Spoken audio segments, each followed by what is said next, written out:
What's going on, everybody? Andy here with Bliss Cards. Hope you're doing well. It is a late Saturday night live stream here on the channel. One of the first live streams I've ever done. And I've had a long day. We had a garage sale today. It was blazing hot outside, and I decided to come down here to the studio and try something a little different here on the channel, which is going to be surrounding revisiting my childhood personal collection, or PC. So I wanted to talk just a little bit today about my history in cards and like how I got into it and where all that came from. And then talk through a little bit of the process of how I've gone about and am continuing to go about processing, reconciling, and sort of dealing with my actual personal collection from when I was a kid. So a little bit different than what we're used to here on the channel, but I'm excited to start kind of a different series here. And though this is live streamed, it's also going to be up on the channel long term, which is honestly as much for me as it is for everybody else, because I think part of working through the boxes and boxes of cards I have from when I was a kid is like, it would be cool to at least be able to document what that was, what it looked like, before I decide whether or not I'm ready to let some of it go, or, upgrade some things or sell some things or trade them or whatever. So hope everybody's doing great. If you're new here, my name's Andy. I cover all things sports cards and Pokemon here on the channel. And like I said, it's late Saturday night. I'm a little tired, but I just thought got the kids to bed, and this would be a good time to go through this. So let's talk just a little bit about where my journey began with sports cards. I started collecting cards, I think, somewhere around 1987. 1987 Topps is really baseball is really the first set that I like actively remember, though the 86 cards start to look familiar to me when I look at them. I like remember seeing them as well. But I definitely had a lot of 1987 Topps baseball in my collection for sure. And my dad had access through his work to front row seats at Wrigley Field. I grew up in Illinois. And so when I was about 5 years old, which was in 1986, we would go to see the Cubs play once a summer. And then when I turned 6, we went to 2 games.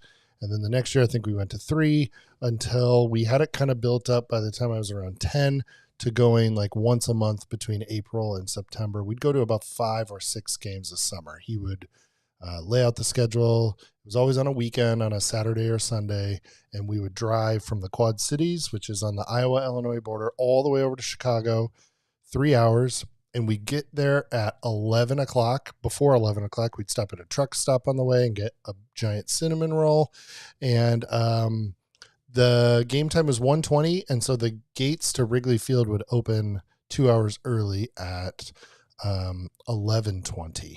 And so we would always be there and parked and be waiting at the gates. And we'd grab some food on the way in, and then we'd go down to our seats, which were in the front row on the first base side, right behind the visiting team bullpen. And back then you could reach over the brick wall, and I could literally like touch these players sitting there on the bench back when Wrigley's bullpen was there, right alongside the wall for many, many years. So as we started going to these baseball games more, we started to look up rosters of the players that would be on the visiting team, because if I recall correctly, this was unorthodox, but at Wrigley, the visiting team was on the first baseline, not the home team. And that meant that every game we would go to, we would have access to all the different teams coming through town. And we started to get into autographs. So we would put together a snap case, kind of like this one, but bigger, and like the thicker kind that held maybe 50 cards, like this size. And we would bring, a whole thing of all the different players and a couple Sharpies all in a backpack. And as the players would come out on the first baseline down the outfield. They'd play catch and warm up, and we would get tons of autographs. My dad was like a hobbyist photographer, so he would photograph every single one, and I have all of those in about 3 binders of like plastic sleeves, well preserved. So that was, I think, what got us into cards. If I were to look back, my dad passed away in 2004 from cancer, and that was, 20 years ago now. So I can't ask him, but as I think back on my memory, that is probably what got us into sports cards.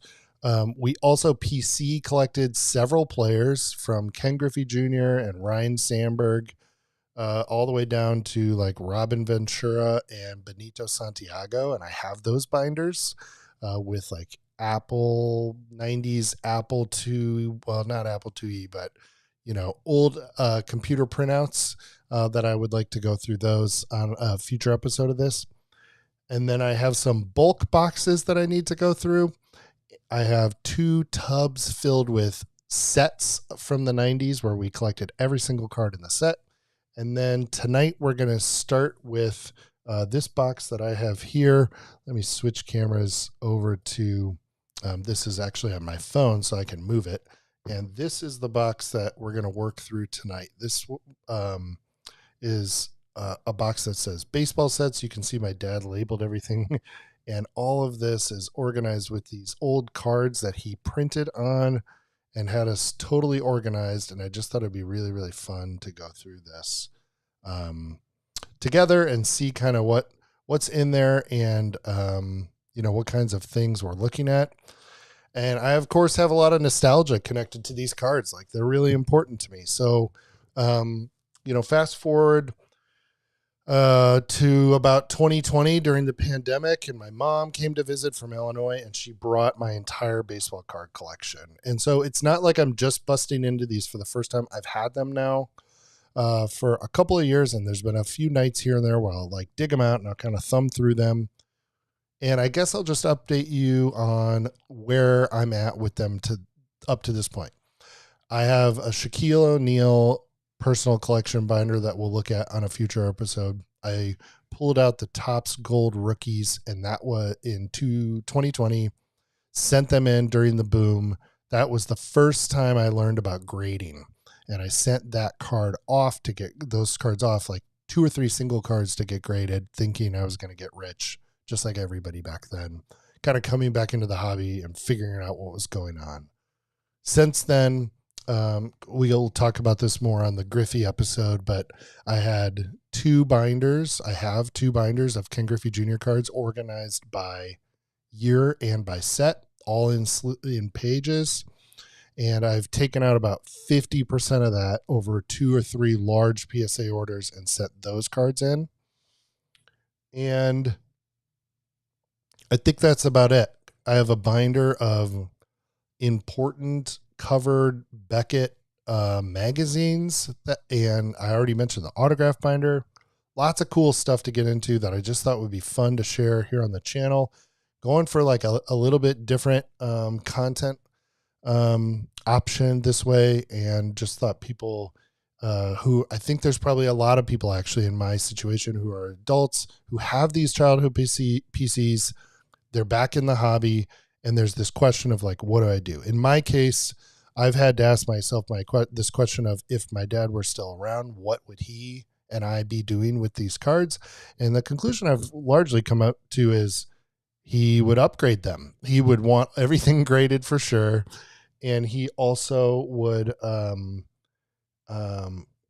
think he would start to see where some of the value is. He would come to terms, as I have, with the fact that some of the players we collected back then, I'm not as interested in. If you follow the channel, you know I'm mostly into basketball at the moment. I still love baseball. I've been a baseball fan my whole life, but I'm not actively chasing baseball cards at this moment. And so, yeah, there's even Ryne Sandberg, who was like my childhood hero, and they just put a statue of him outside of Wrigley Field. Those are not really the cards that are getting me as excited in 2024. And so I've had to ask myself this question of, what do we do with these cards? And as someone who's already gone through the process of reconciling these after my dad has been gone. I'm obviously also thinking about, what do I want to leave around when I'm not around one day?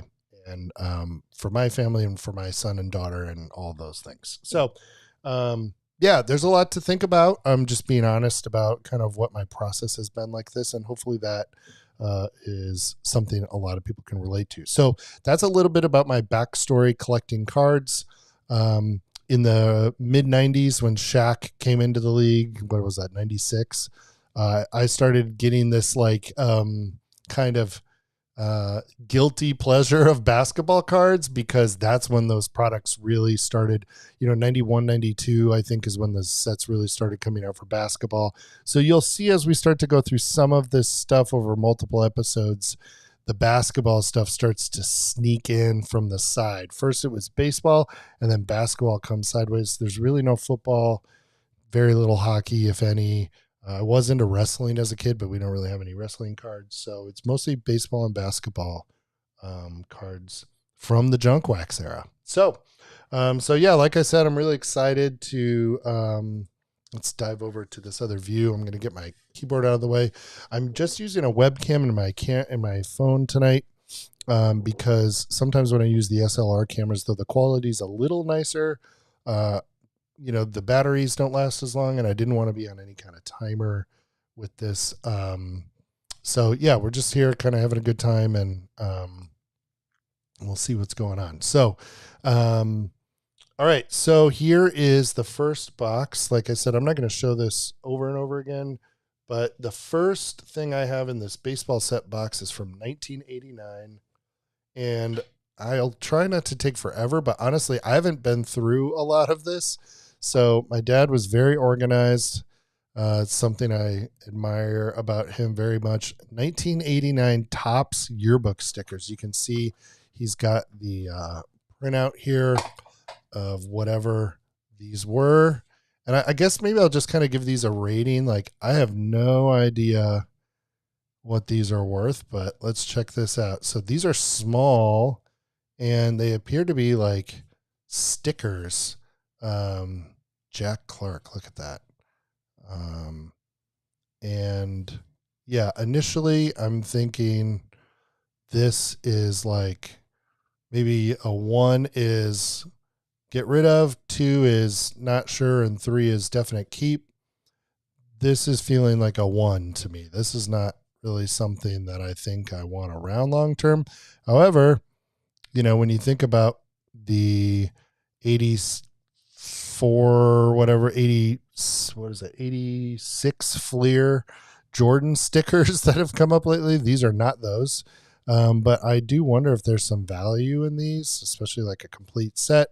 But this is kind of feeling like the type of thing I will probably put on eBay and move. Drop me a comment below. Let me know if you see anything in here I should take a second look at, or something that you think is especially nostalgic for you. But that is the only thing we have from 1989, and this box goes all the way to 97. 1990 also only has one thing in it. It is the 90 Upper Deck Baseball Heroes Reggie Jackson subset, as we called it. When I still think of that. We called these subsets, and I had to learn that they're called insert sets. I am an Upper Deck guy. Like, Upper Deck really, really resonates for me. And you can see there, like, that logo jumps off the page at me.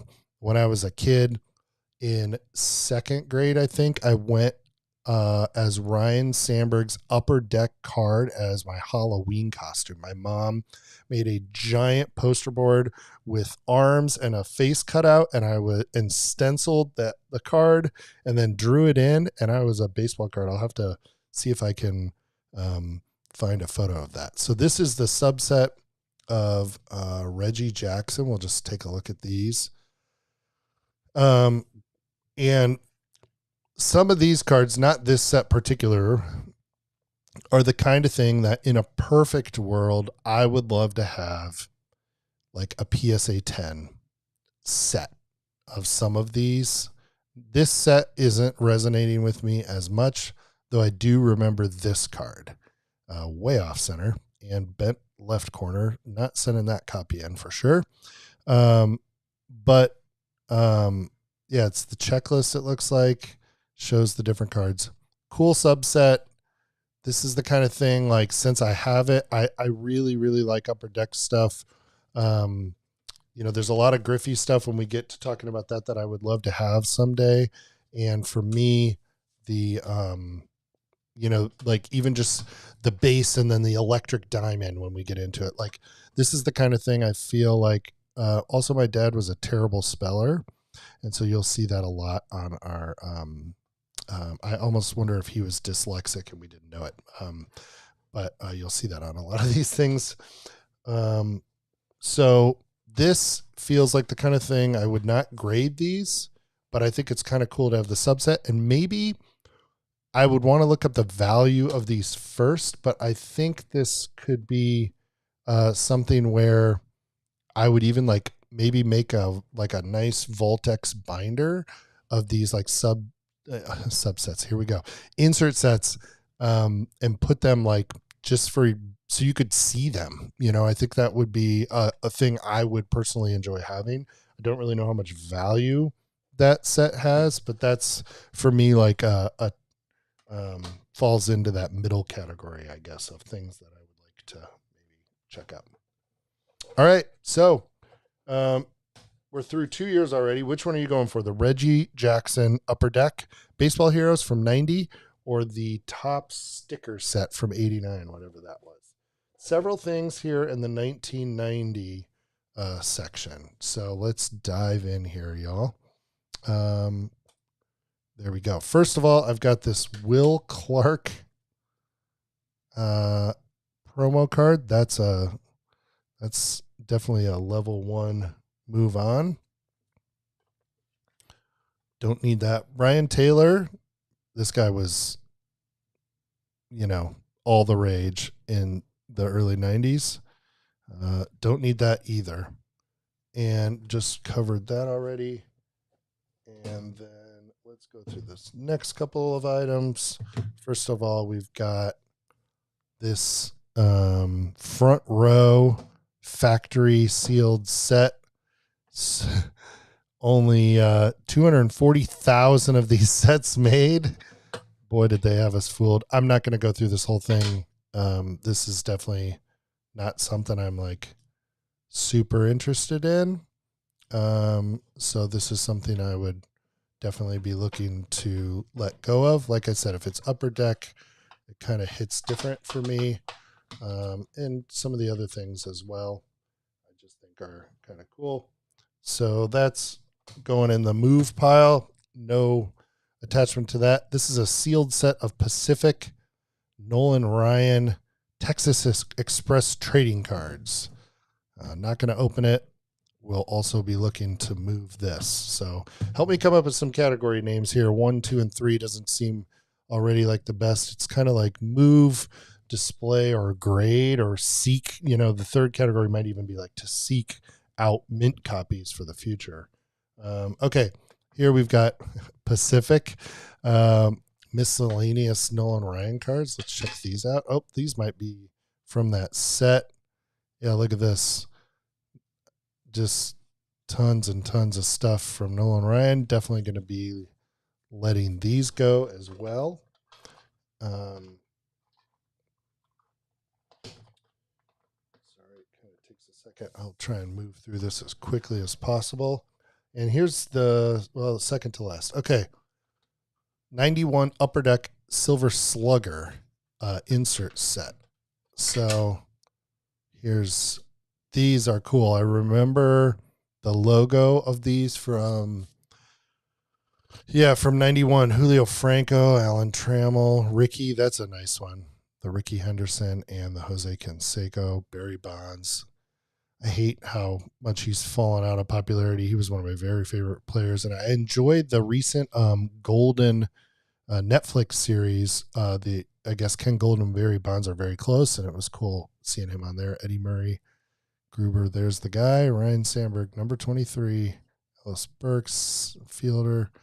Matt Williams, Dave Parker, Bonilla, Bobby Bonilla Day, Barry Larkin. This might be cool to put like in the binder, but these are not cards primarily because there's no Griffey, maybe the Bonds. He was another guy we collected, though I can't find that binder. We'll talk more about that in a future episode as well. These feel like things I wouldn't mind having in the binder because I have the full run of the insert set.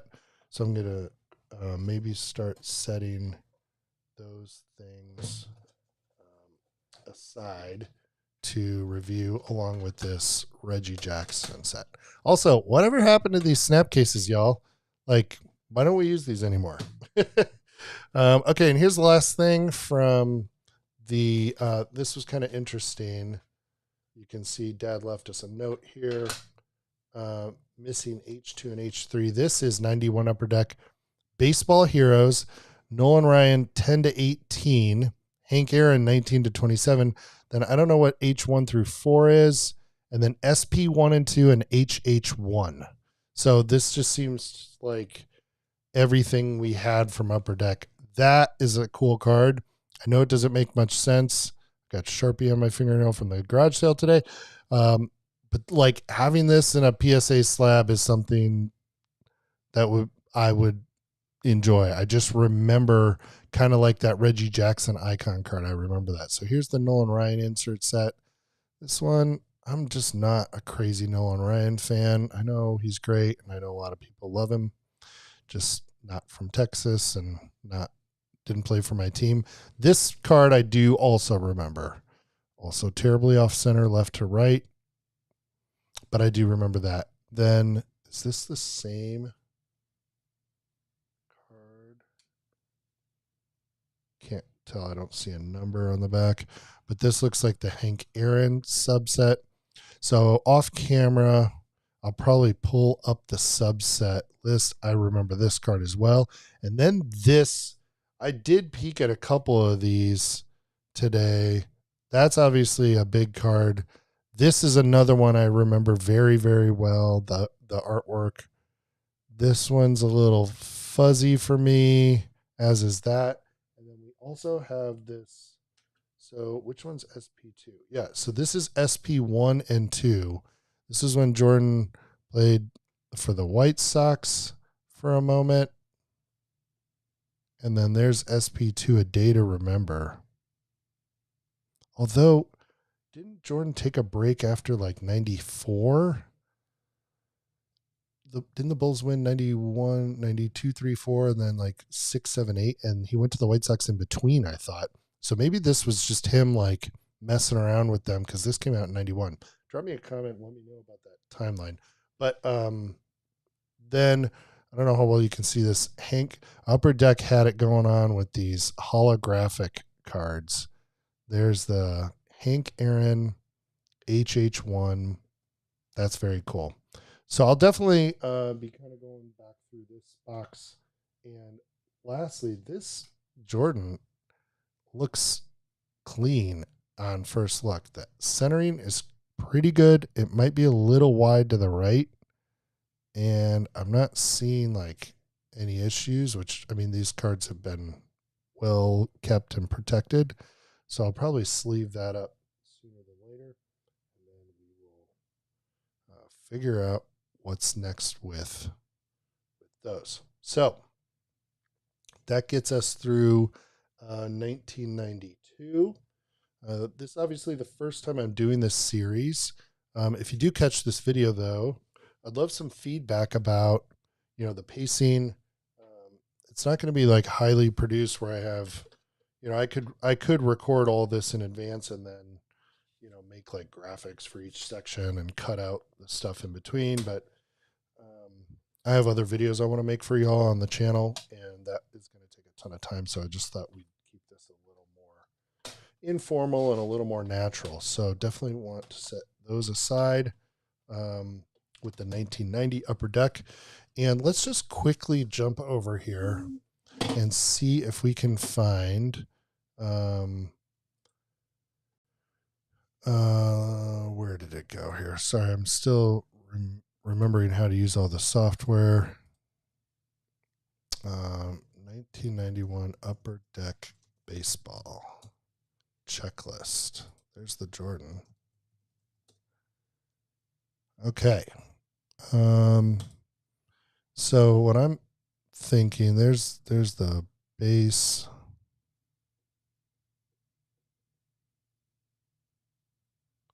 No. That's cardboard connection. That's what we want. I would love to see the insert set. Here we go. So I think you guys can see this. Juggling a couple monitors here. I'm going to go over and okay, so it does show the current application. So you probably just saw Ecamm there. Okay. Yeah, I think we're good. Good. So we've got SP1 was inserted in low series packs. SP2 and HH1 were included in high series packs. So we have all three of those, which is kind of cool. So one thing I could see myself doing, I'm sure I have this set out in the garage when we get to that episode. We were big set collectors. Oh man, that design just hits for me. That's, yeah, like I said, I'm an Upper Deck guy for sure. So then we have these and have those. And it looked like we had like one of these, and then we had the Silver Slugger set. So that could be kind of cool to put in a binder. I could be into that. Just have the inserts, and like, you know, you can pick these things up pretty cheap at card shows. That could be kind of fun to hunt down. Drop me a note below. Let me know what you think, especially being as we're quite close. So we'll keep an eye on these checklists as we get further in, but also like maybe just getting a nice graded copy of like these three cards, you know, the SPs and the HH, the hologram. That could be something that we go after, and then we just even leave the rest of this. One of these per jumbo pack, 18 total. That's not going to be all that rare. Parallel cards, they had an auto parallel. That's interesting. It doesn't say how common those were. Low and high series. I'm not remembering what low series and high series meant. Is that like series 1 and series 2 releases? So drop me a comment below as well if you recall how that worked. So yeah, that was useful. So let's get back to it here, and we will keep going. So we're now through 89, 90, and 91. And let's get into 1992. I'm going to try to keep this video to like an hour total. So we'll keep moving here. And really appreciate y'all hanging out and checking all this out.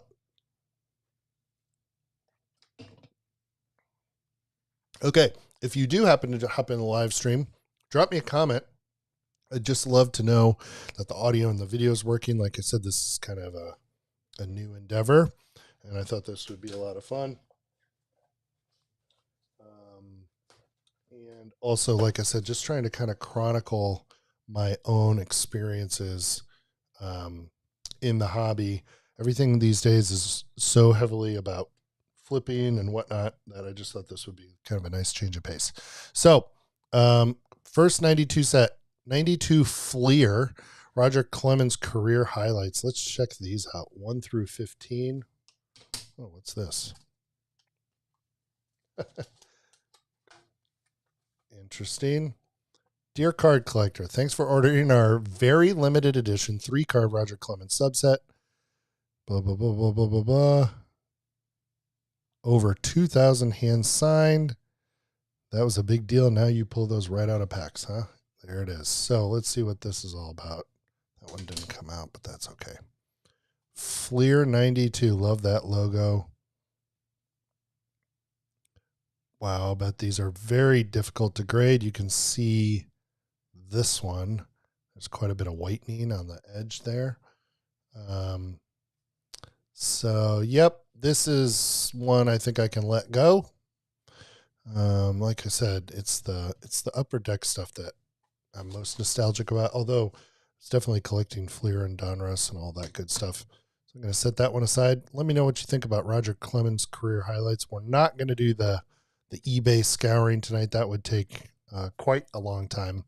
Let me know, though, down below if you'd be interested. Like, I could switch over and we could pull up eBay and see what these things go for sold. It'd be quite a bit of searching, of course. Okay. I'm going to skip some of this. I'm finding all this front row Frank Thomas stuff. I forget what year Frank Thomas's rookie was. But, you know, he was all the rage back then, obviously. Ernie Banks, front row, puzzle pieces. Excuse me, gang. That's definitely something I feel like I can let go of as well. This is Procter and Gamble, I think. Score sealed. I'm not going to open this, but yeah, it's a sealed all 92 All-Star game. Is that what that says? San Diego Padres 1992 All-Star game. We did collect Benito Santiago, Fred McGriff, so it has like all Padres, but they wouldn't have all made it. So yeah, not sure what that's about. Okay. Let's see what's next. Oh, the only thing I like more than Upper Deck is Studio. I forget what year Studio started. I want to say 91, but this is the Heritage Series subset. Man, that corner is rough. I saw it right away down there. Look at that. Heritage Series. The photography on this stuff was so cool. Wade Boggs, Canseco. These probably nowadays the only guys I'm really chasing from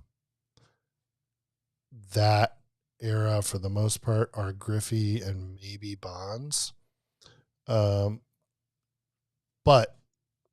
this could be a cool thing for maybe we'll call it the nostalgia insert binder. Huh? So I could see myself keeping these in there because, like I said, we have them all, and the amount of money I would imagine we would get is not really enough for some of this stuff. Like it is cool to have it. So, you know, like Pokemon folks do the binder thing a lot. So I'm going to set this to the side for now. And then, again, drop me a note. Let me know what you think. Could be cool to do a Studio binder and an Upper Deck binder. Another one I love is Stadium Club. They had a really nice product back then. Let's see what this shares. What pops up in here? So this is SP 1, 2, and 3 first draft picks. Chipper Jones. It looks like the corner on the bottom's got a big bump. Brian Taylor. There he is again. Phil Nevin. This maybe could have some value. I doubt it, especially with that corner. But that would be something I might want to look into. Otherwise, I think can let those go probably. And kind of keep moving. So this is what I'm talking about, y'all. So I've got that pile over there that I'm kind of like, okay, I don't need to see those cards again. But I'm basically trying to figure out how can I upgrade this PC from my childhood so that I still have something from back then that I can hang on to, but is like by today's standards something I'm still excited about, and I'm not, you know, it's helpful to like let go of things. And so we're gonna make a third pile. That's something I need to look at. And Top Stadium Club Members Choice. Let's see what this is all about. I don't know why just those numbers off the top of my head, but it actually feels nice to curate it down to the cards that I'm actually excited about. And then we can let some of the other stuff go. And then, you know, then you just have maybe this nice binder of like those insert sets that I had. And heck, we might then realize, oh, we only need a couple others and we'd have the whole run from 91 to 97 or something. And that could be a fun thing to hunt out of the, you know, nickel and dollar boxes at the shows and things. So, okay, I'm not sure why this is $5.91. I'm sure there's some reason, but Frank Thomas, David Justice, Clemens. Don't remember him. Cal Ripken, Canseco, Will Clark, Cecil Fielder. I remember that card. Sandberg, Chuck Knobloch for the Twins. Doc Gooden. That's pretty clean.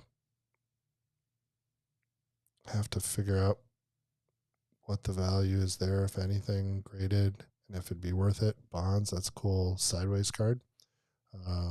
Landscape, Bagwell. Okay, some really good names in here, and all members' choice. But I don't remember how one got a hold of these. So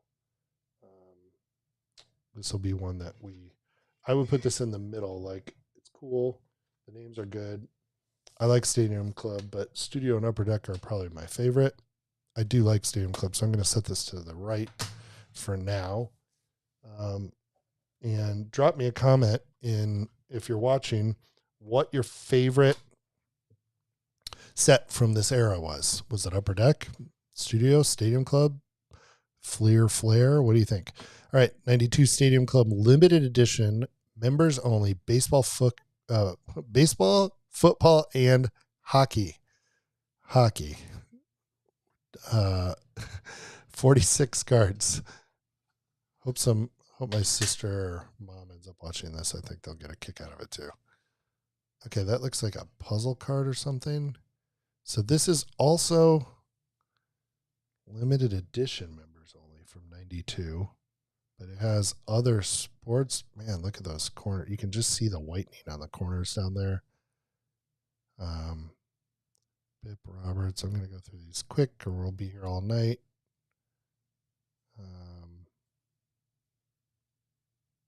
Mickey Morandini. I haven't heard that name in a while for the Phillies. Eckersley. Looks like, we do have the football. Art Monk. These don't appear to have numbers on the back.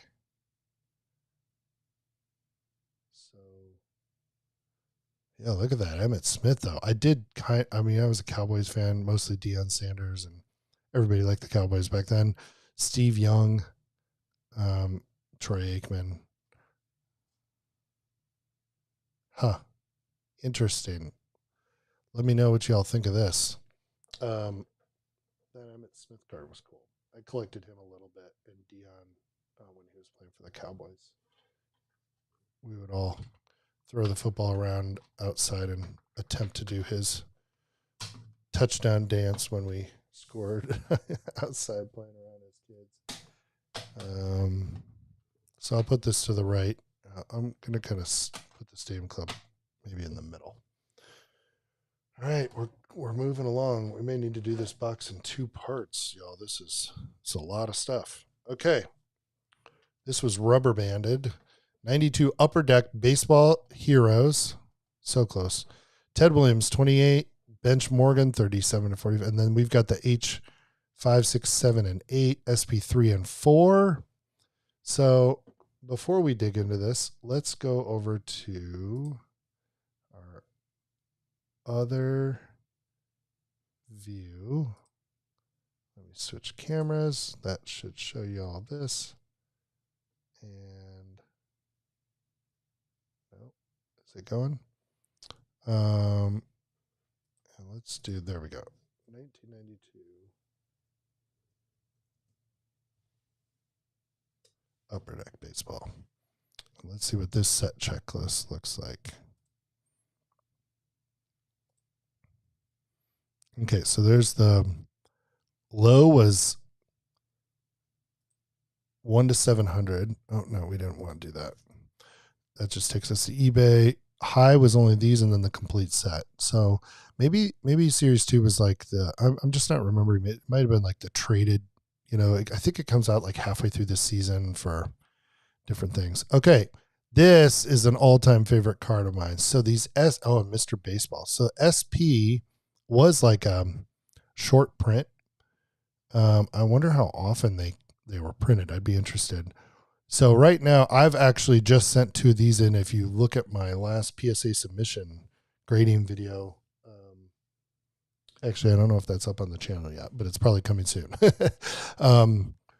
I definitely just sent 2 copies of this in. So it's feeling like these SP things might be a nice like keepsake in a clean PSA grade with the Jordan and that moving forward, which is maybe why but it's nice to go through this process of like mapping the nostalgia and the memories to the checklist so that I actually have an understanding. Then we've got more of these, the Ted Williams and the Johnny Bench Joe Morgan, which I'm expecting to see in here. Maybe some of these holograms of these college players, which I've now never heard of. Mike Kelly rings a bell from back then. Here's some of the hero highlights. Heroes of Baseball checklist, and then we've got a home run heroes insert, scouting report. See that as in the next box, that we have to go through in here, and then the home run heroes. We have that whole one too, so we have both of those. I think we'll see in just a second. Baseball heroes box bottoms checklist. So y'all, I want your ideas. Like, what would be a really cool '90s Upper Deck curated like takeaway collection? Like, how do we take all these cards and boil them down into like a nice clean, you can see here, like having those 2 SP cards, if you hit a 10, they do pretty well. I think this in a 10 is $150 or so. This is another one that like I really remember, this Griffey one from 92, though that's, I think, just let's see here. I think that's, excuse me, it's getting late here. I think it's at card 85. Yeah, Bloodline. So that's like a inset insert. You know, like they have these prospects and bloodlines, and I think there were some others down here. Diamond skills, but those are part of the actual checklist.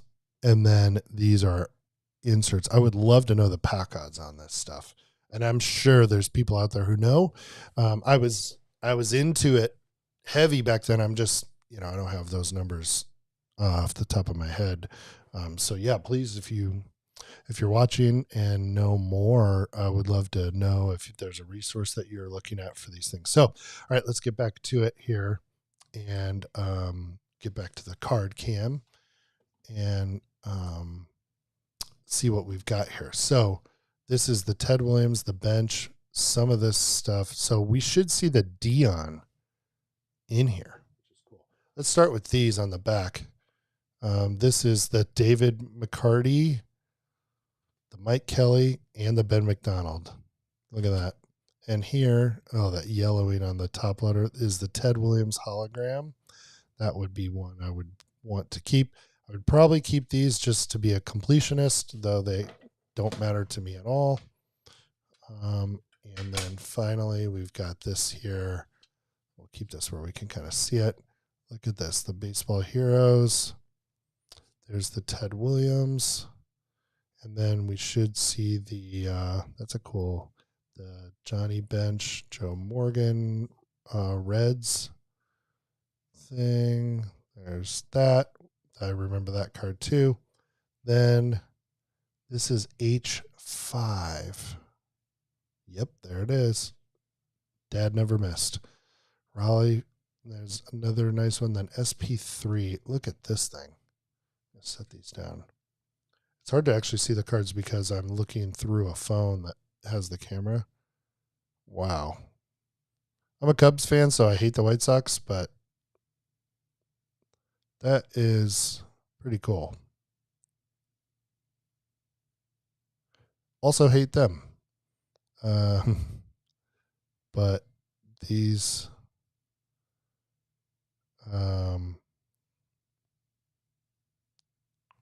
yeah, are really interesting. The Yankees, we got them all here. I would like to look these up and learn more about them. There it is. And there's the Mr. Baseball card. How's that? Oh, nope. I thought the corner was dinged. It's just the film roll. Let's let that focus in the corner. But there's the Dion SP3. It's a little wide to the left. The copies I sent in were a little cleaner than that. But these are cool. So again, like I think the top corner there is not so good. So I'll have to keep an eye out for this. And this is the kind of thing I might go into Notion and make my own checklist of like just which of these, I would like. And also, when did Upper Deck come out? 1989? I'm guessing because that of the Griffey card #1, I'm pretty sure that was the first year of Upper Deck. So, yeah, it'd be kind of cool to just go through and like have just the short prints or something like that. So, yeah, we'll see. We'll see what comes about with that. But for now, I think I'm gonna like work this box down to an Upper Deck like insert, something. So, my phone's glitching here. What's going on with the camera? Let me move you guys over here for a second. Not really sure why that happened. One second. Pause that. Sorry, gang. The next one up was going to be the 92 Upper Deck Scouting Report. But I'm not sure why my camera just, it's because it went to sleep. Don't do that. Boom. Okay. Hang on one second.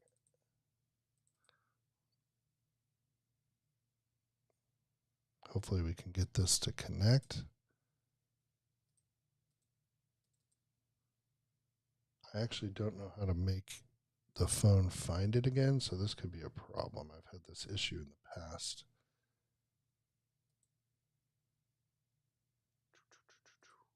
We were doing so well. Sorry about this, everybody. See if we can get that to reconnect for us so we can see these cards, huh? Bluetooth.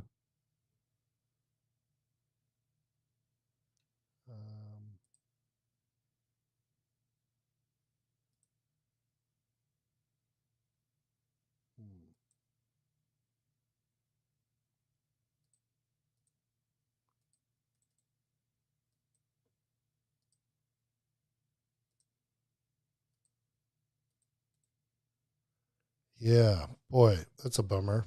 So this is what I was going to show you all next, but I don't know how to get it to reconnect here. Talk amongst yourselves, eh?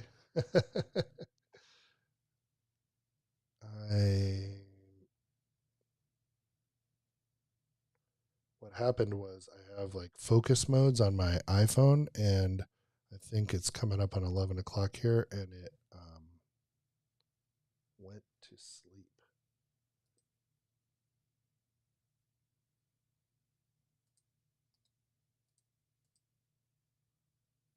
How can I get my phone back online? I got to figure out how to do that. This is definitely something I'll be looking up after tonight's stream. This is why we're doing this, though, to try to learn. All right. That should go away. Yeah, it'd be cool to, I'm kind of thinking it'd be cool to have like a binder of some of this stuff. And then the high end stuff, like the SPs maybe, would be cool to like seek out a PSA 10. And I think having like a nice collection of like all those hits from the Upper Deck, we'll have to see what the 93, 94 stuff, shows us. But like, I don't really know what's coming in those future sets. We'll have to kind of wait and see. But yeah, I'm kind of thinking that could be a really good way to go. So, yeah, that's kind of where my head's at the moment. Drop me a comment though and let me know. Like, do you think that's the way to go here? Do you think I should be considering something else? Like, what would make sense for all that stuff? Also, if you don't mind, drop a like down below, And feel free to drop any tech support on why my wireless iPhone on Ecamm Live may have just stopped. I don't know how to get this video out of here, and really sorry about this.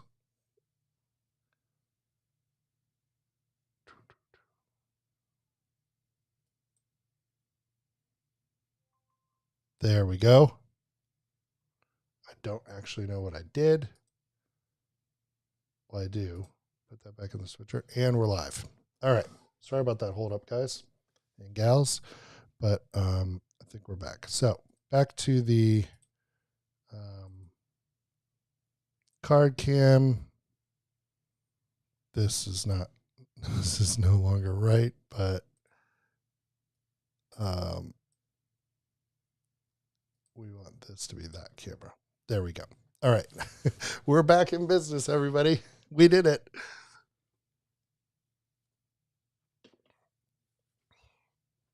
Okay, so I think we'll at least get through 92 here.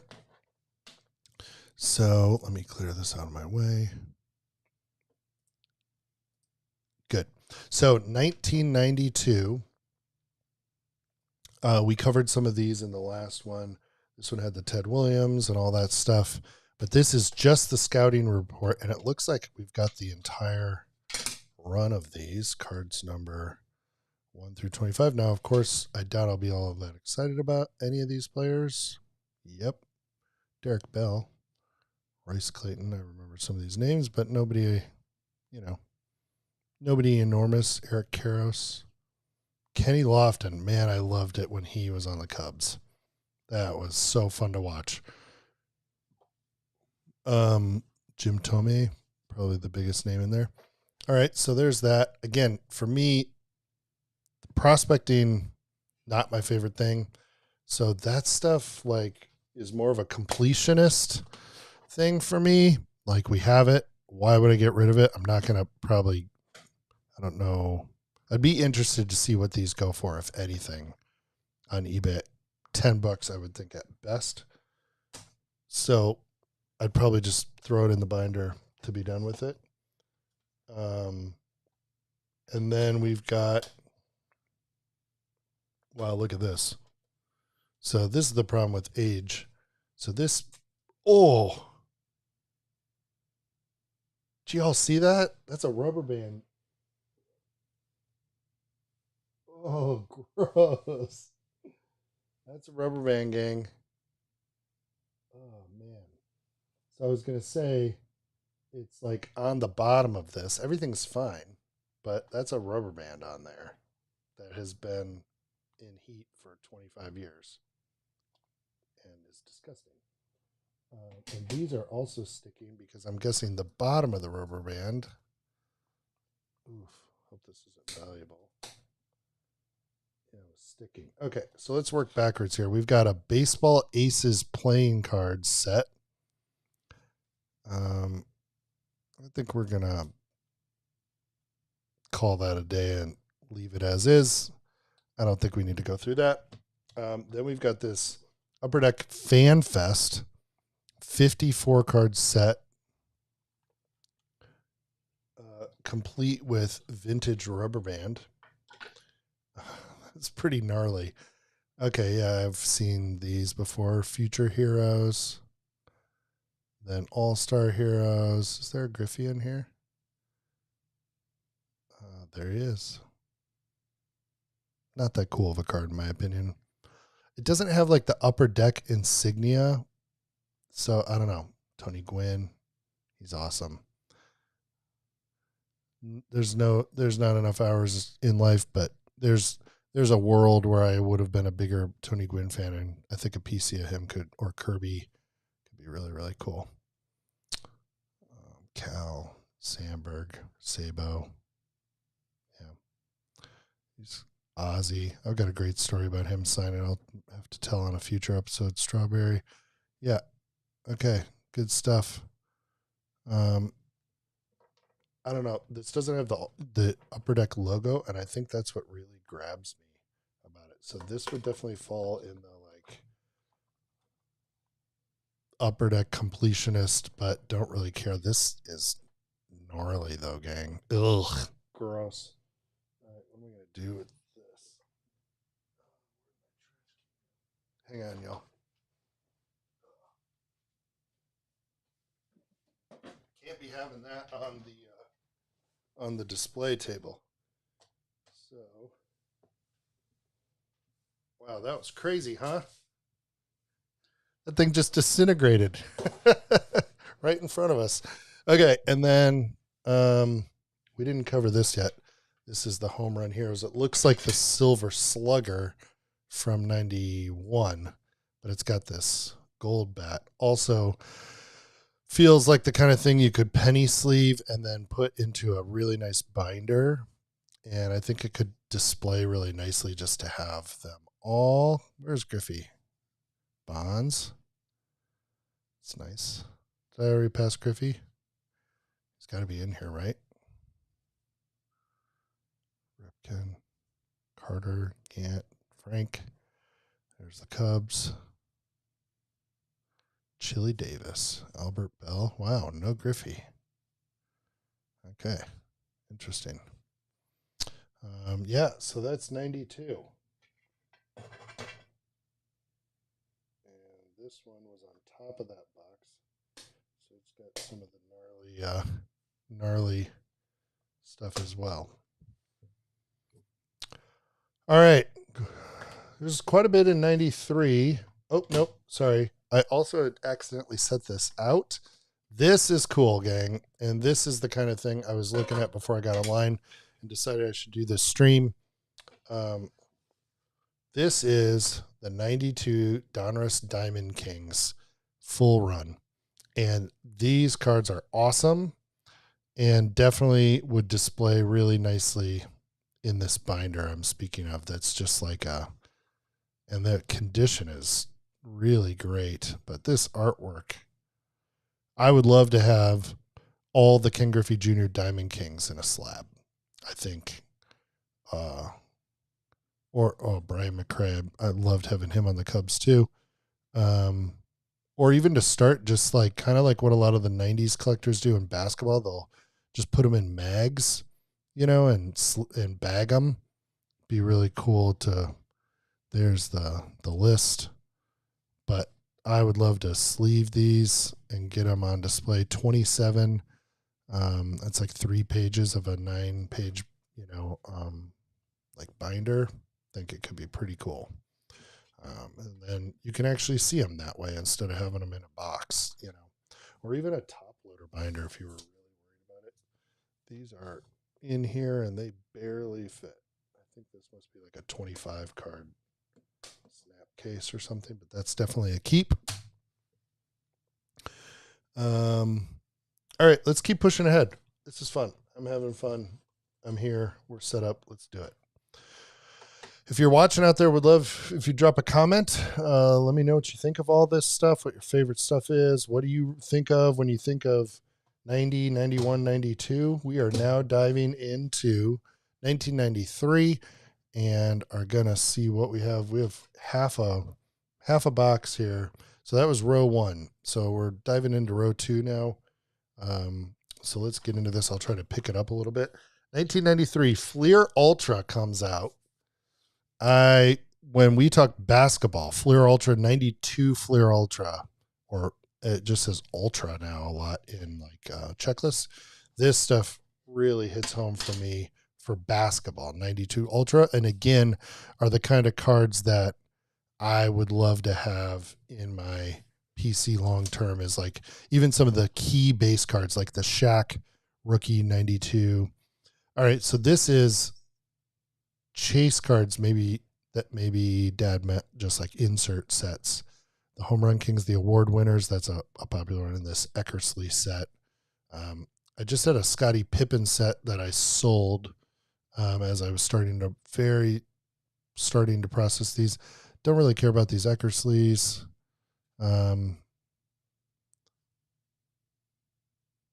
Don't know if I care about these, but again, I'm wondering if just like having them all in one place would be cool. And then I don't like this card design, but I do very clearly remember These are the Tom Pagnozzi, Mark Grace, Jose Lind. These are the award winners. So you can see the top gloves there.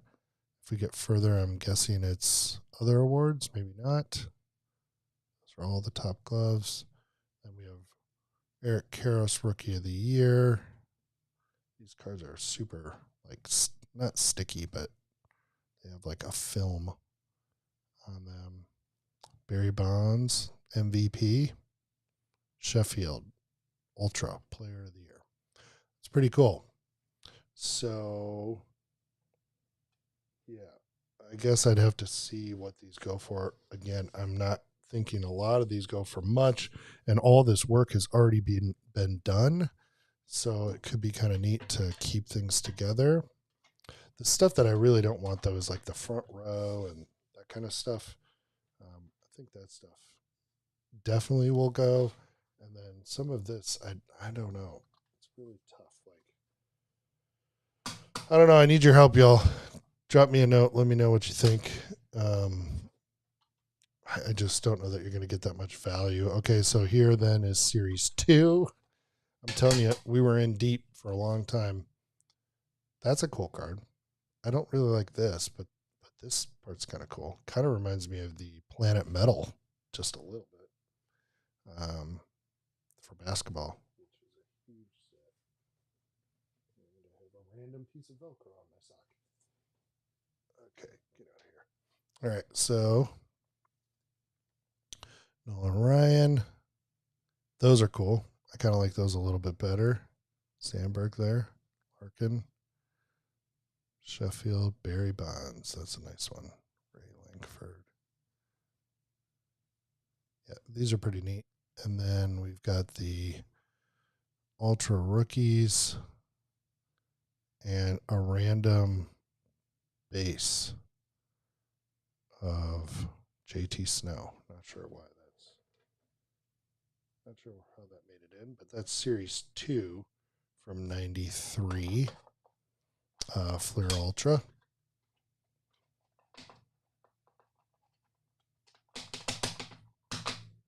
There we go. Boom. Where's the last 93? It's over there. Okay. And it keeps going. First year team sets of Colorado Rockies and Florida Marlins. Interesting. So this is just a base set. Love this design, though. So back then, these teams were a big deal. And this is just a team set of those two expansion teams in their very first year. Joe Girardi, Colorado Rockies. And then now we get into the Marlins. And those are just base card team sets. Probably don't need to hang on to those. And it's kind of like a self-created checklist. So just, again, like nowadays to put that together yourself would certainly take some work unless you had access to somebody just selling the full set, but probably very little value. We'll put that to the side on the left. What do we got here, y'all? Ultra Performers. You now own one of the 150,000 limited edition Ultra Performers subsets. Oh, geez. 150,000. Okay. Oh, those are cool. I've seen these. These are cool. I like the artwork on these. The Bonds, and then there's the Griffey.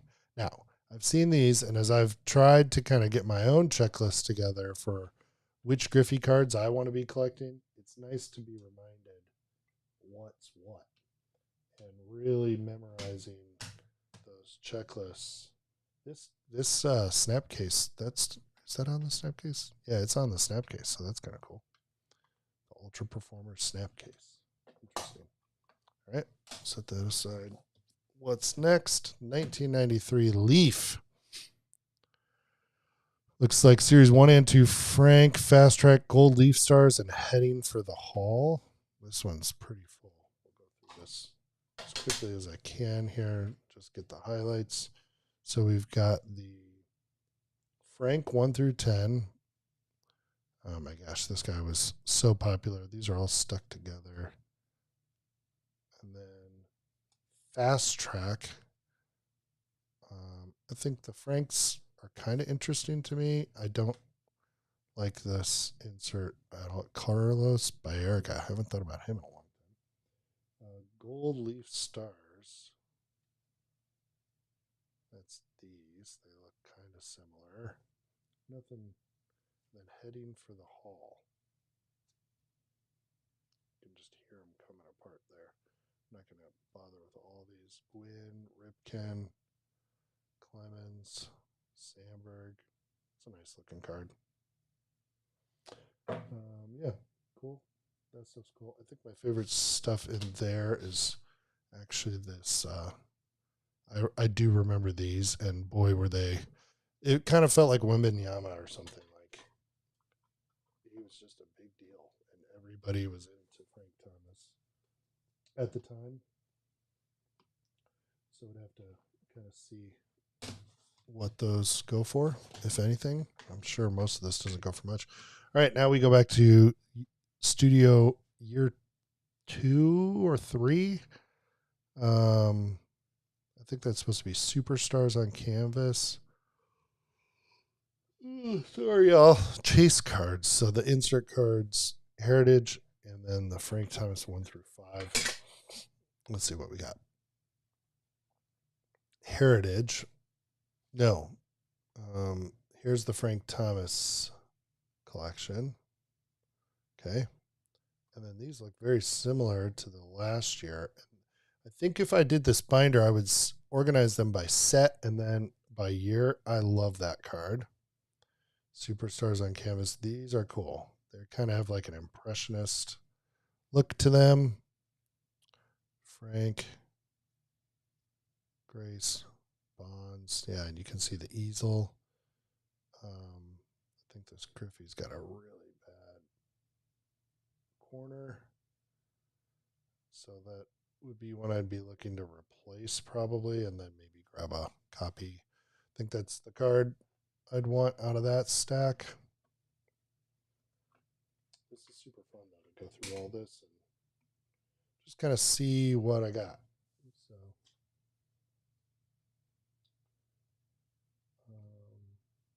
let's see. Yep, there's studio. Yeah, I could imagine a section of the binder where it's like studio, and then you've got all the heritage, and you've got like, and Stacking Slabs podcast. If you guys haven't checked that out, Brett does awesome work over there, and he talks about how insert sets have more value or connectivity when they expand multiple years in a row. So like the heritage set here, or like Prism Gold, has been running since Prism dropped in 2012. And that could be a really cool, so then like Diamond Kings, it's nice to like see the whole run from year to year.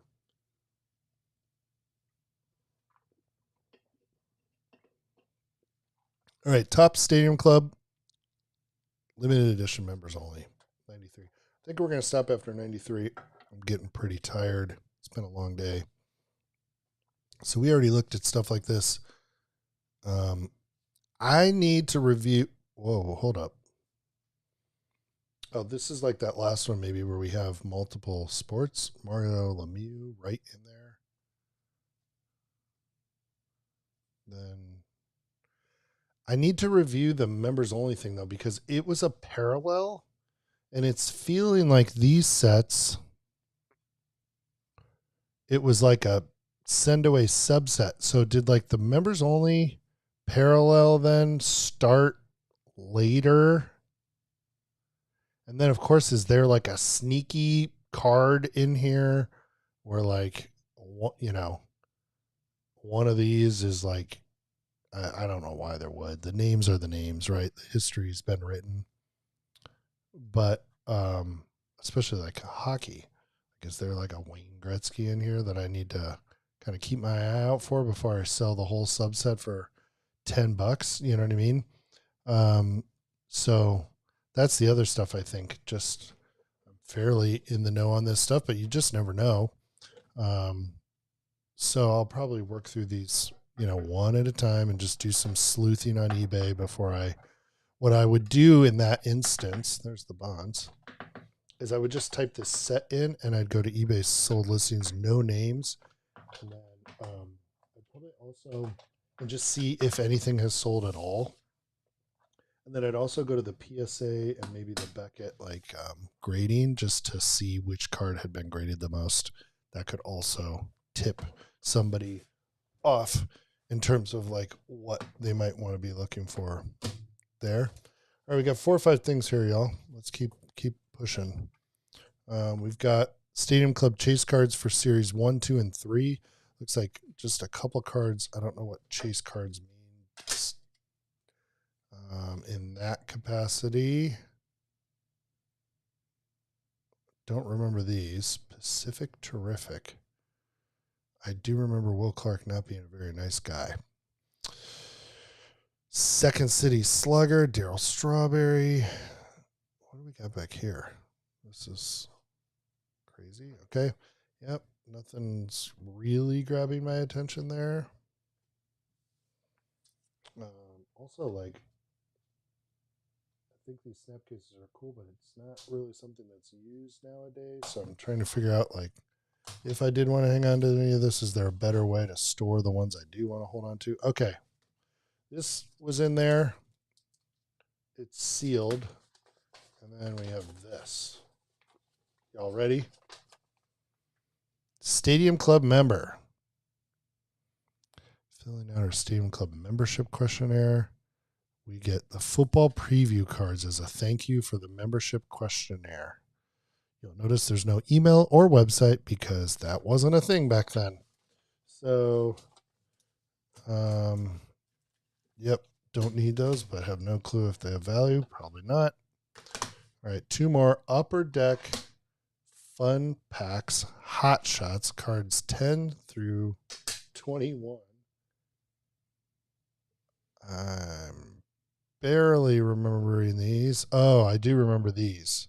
So it's Upper Deck 1993 Hot Shots. These were I remember the backs of these too. They were kind of cool. But this was a different Upper Deck product, I think, from Fun Packs. And then this was the insert set. I don't know what's up with this. Are you supposed to carry these on your keychain or something?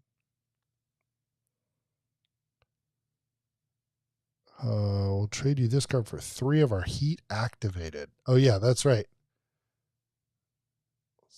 3 random. They were in Missouri, apparently. Offer expires in 94. Yeah, I think these turn color or something if they're Heat activated. That'd be fun to try. Which one do we try it on? Not that one. Ooh, there's really no bad players in this lineup. Anyway, yep, interesting, fun, nostalgic thing. Could be cool for a binder. That's the kind of I would enjoy looking through those things. I don't know about y'all. Am I crazy? And then finally, to wrap up 93, we've got more Baseball Aces playing cards. I think these are not sealed. We are not going to open those either. That's the no pile. And Sports Art Images. Some third-party set we're also not going to go through. So that's going to do it for tonight, gang. Wow. That was pretty cool. Why can't I get my computer to go where I want it to go? Come on, help me out here. Oh, I got to unlock it. Boom. And I'm back.